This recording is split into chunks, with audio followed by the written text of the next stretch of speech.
hadisnya disebutkan bahwasanya di awalnya itu rahmat, kasih sayang, pamase. Jadi pamase full version di situ. Malam pertama Ramadan sampai hari ke-10 itu pamasenya Allah paling banyak sekali.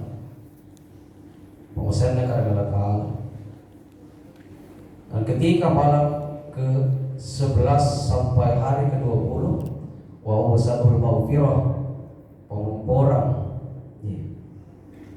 ada pengampunan, kemaafan Allah Subhanahu wa taala selalu limpahkan pada hari-hari ini, tidak seperti pada hari-hari biasanya.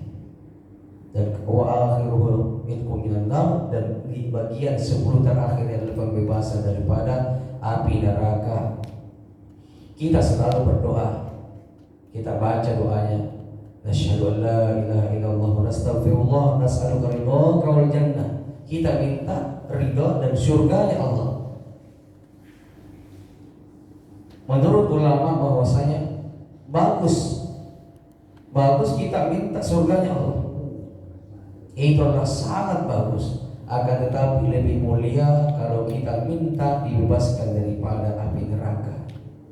Karena orang yang masuk surga masih bisa masuk neraka, sedangkan orang yang terhindar dari neraka sudah tentu masuk surga.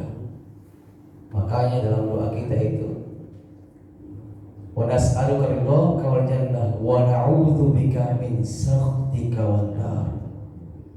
Doa sepujakan yang selalu kita baca, Rabbana atina fid dunya hasanah wa fil akhirati hasanah wa qina adzabannar. Ujungnya adalah dihindarkan daripada api neraka.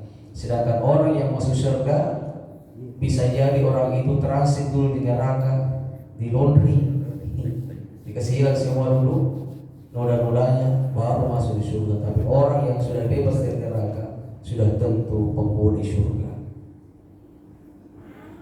Jadi itu ikut bilang tahun. Artinya bulan Ramadan ini innama summiya Ramadan li'annahu yarfa'u dzunub, li'annahu yamhu dzunub. Disebut dia bulan Ramadan karena di dalamnya dihapuskan, dileburkan dosa-dosa bagi hamba yang bertaubat kepada Allah Subhanahu wa taala. Bapak Ibu sekalian yang sahabat dirahmati Allah Subhanahu wa taala, di dalam hadis riwayat Imam Muslim ada gerunta Imam An-Nawawi dalam kitabnya Al-Arba'in An-Nawawiyah menyusun hadis. Pada posisi hadis ke-10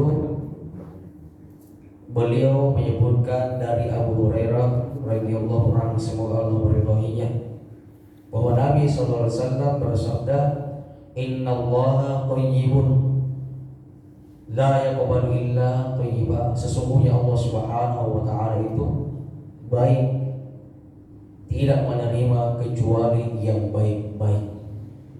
Ulama memahami yang dimaksud dengan yang thayyib di sini, yang baik di sini adalah yang bersih, yang suci.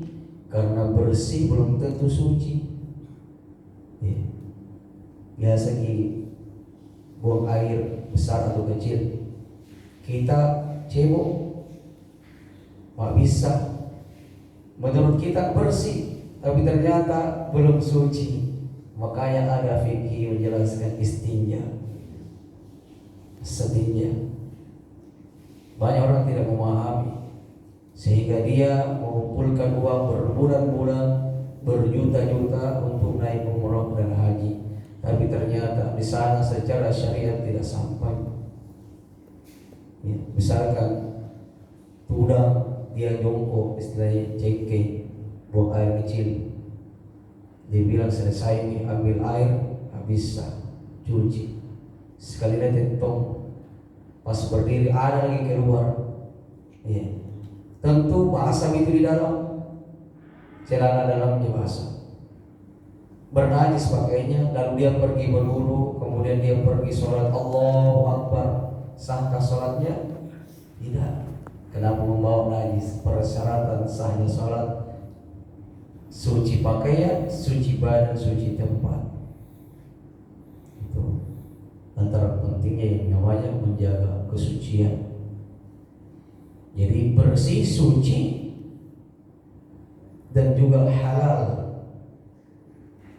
Makanan yang tadinya halal bisa jadi haram. Kenapa? Dimasak sama darah. Dimasaknya sama darah. Kalau dia dibersihkan, ada orang biasa itu orang tua istilahnya biasa tinjai. Nih, dia cuci, dia niatkan ambil segala najisnya dan kotorannya itu dikonsumsi karena Allah. Itu saja niatnya. Bisa bicara bugis, bicara makasar begitu. Kemudian Nabi melanjutkan hadisnya bahwasanya Allah Subhanahu wa taala memerintahkan kepada orang-orang beriman sama dengan yang diperintahkan kepada para rasulnya. Ya ayyuhar rusul kulu minat thayyibati ma razaqnakum wa'malu sholihan. Kulu min thayyibati wa'malu sholihan. Wahai para rasul, makanlah dari yang baik-baik dan lakukanlah amal soleh. Kenapa bergandengan itu makan makanan baik dengan amal soleh? Karena ternyata berpengaruh sekali. Kenapa kita bisa melakukan amal soleh? Karena makanan yang jelas kehalalannya, bersih. Tapi sebaliknya, kalau ada orang susah beramal soleh, mana 2 rakaatnya? Biar 2 rakaat saja, sholat tahajud tidak bisa, sholat duha tidak bisa, maka boleh periksa dirinya. Adakah apa kalau haram ini tidak tahu. Kemudian Nabi melanjutkan, ya ayyuhalladzina amanu kulu min thayyibati ma razaqnakum. Wahai sekalian orang-orang beriman, dikatakan mana? Ini di mana? Kulu min thayyibati, makanlah yang bersih, yang baik-baik, yang halal dan suci.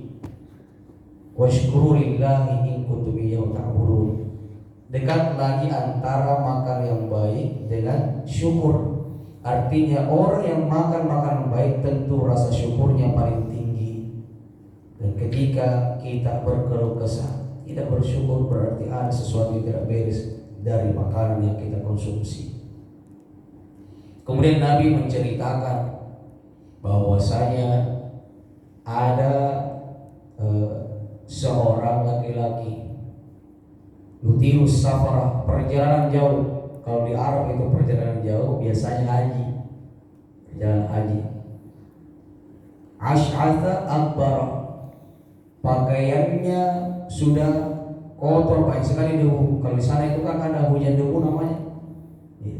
Kalau kami dulu di Mesir itu pergantian musim panas ke dingin, ada lagi hujan debu, badai pasir. Yang tadinya warnanya bangunan warna putih, warna kuning, warna hijau, warna biru menjadi warna abu-abu semua, warna coklat, warna debu. Nanti ada lagi hujan yang turun membasahi baru kembali warnanya. Jadi pakaiannya compang-camping, rambutnya kumal, rambutnya penuh dengan debu, sudah tidak terurus. Kemudian dia mengangkat kedua tangannya, yamuddu yadayhi ila sama, angkat tangannya ke langit. Wa qala ya Rabb, ya Rabb, ya Allah, ya Allah, dia panggil namanya Allah.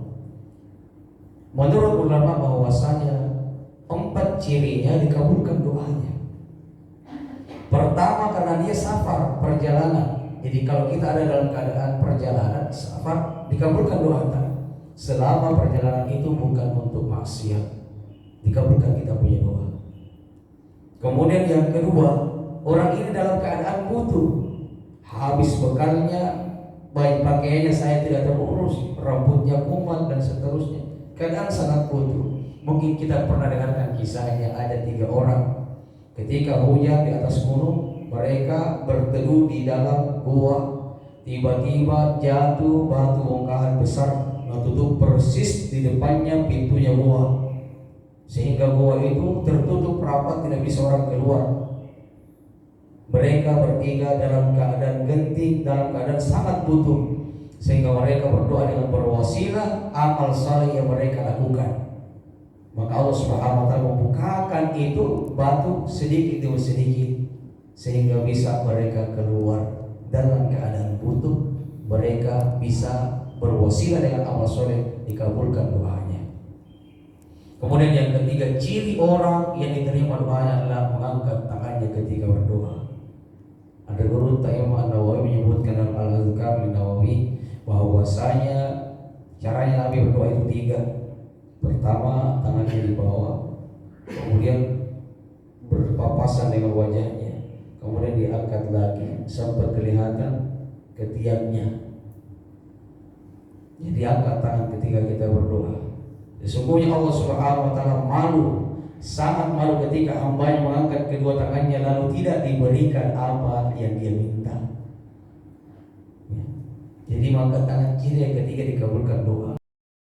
Yang keempat, dikabulkan doa kita adalah ketika kita menyebut namanya Allah. Ya Rabb, ya Allah, biasa kita baca. Imam tak biasa baca. Allah Rabbana taqabbal minna innaka antas sami'ul alim. Asma'ul husna namanya Allah.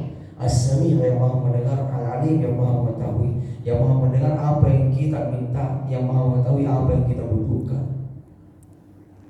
Ini empat ciri dikabulkan kita punya doa. Tapi ternyata sambungan hadis Nabi, wa mat'amuhu haram. Sayangnya makanannya orang ini adalah makanan yang haram. Wa mashrabuhu haram, dan dia minum minuman haram.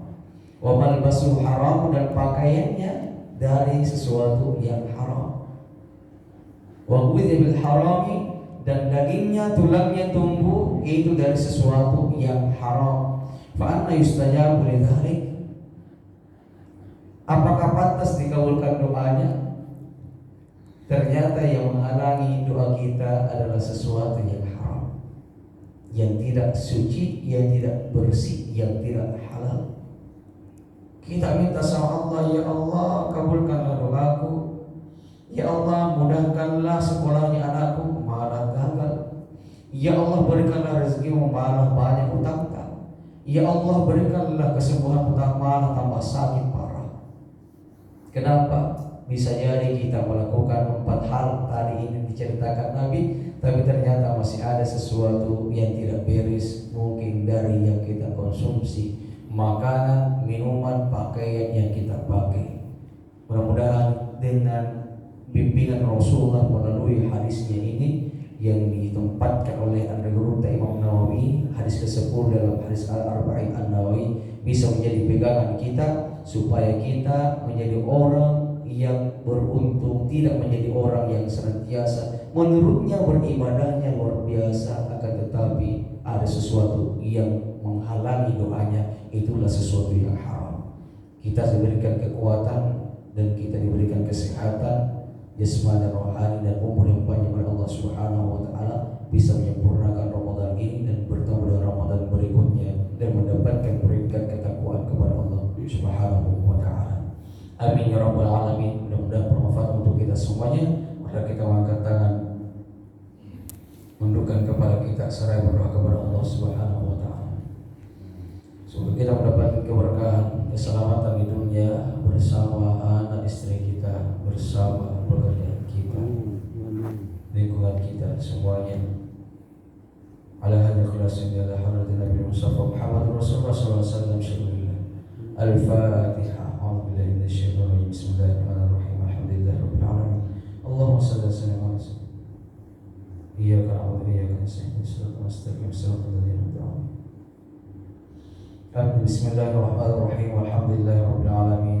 Allahumma shalli wa sallim ala sayyidina Muhammad tibbil qulubi wa dawaiha wa 'afiyatil abdan wa shifaiha wa nuril absar wa diyaiha wa qut arwahi wa bidaiha wa 'ala alihi wa sallim. Allahumma ighfir lana dhunubana wa dhunuba walidina warhamhum kama rabbuna shighara. Rabbana hab lana hukman wa alhiqna bis salihin. Rabbana hab lana min azwajina wa dhurriyyatina qurrata a'yun waj'alna lil muttaqina imama. Allahumma innaka 'afuwun tuhibbul 'afwa fa'fu 'anna. Allahumma iftah lana abwabal khairi wa abwabal barakah wa babal ni'mati wa babal rizqi wa babal quwwati wa babal sihhati wa babal salam wa babal 'afiyati wa babal jannah. Allahumma ighfir lana dhunubana wa dhunuba walidina warhamhum kama rabbuna shighara. Ya Allah, dengan berkah rahmat dan ridha-Mu berkamilah kami semua. Ampuni semua ya Allah. Ampunilah dosa bapak ibu kami. Meskipun bapak dan ibu kami saat ini tidak bersama kami dan di antara kami ya Allah. Meskipun kami masih bersama bapak ibu kami, tapi kami belum sempat berbakti kepadanya ya Allah. Berikanlah bimbinganmu ya Allah, bakti kepada pada ibu dan bapak kami ya Allah, baik yang masih hidup ataupun meninggal dunia. Ampunilah dosa serta sayangilah keduanya sebagaimana keduanya telah mendidik dan menyayangi kami sewaktu kecil. Rabbana atina fid dunya hasanah wa fil akhirati hasanah wa qina adzabannar. Wa sallallahu ala sayyidina Muhammad walhamdulillahi rabbil alamin. Irhamna bisirri thawabil Fatihah.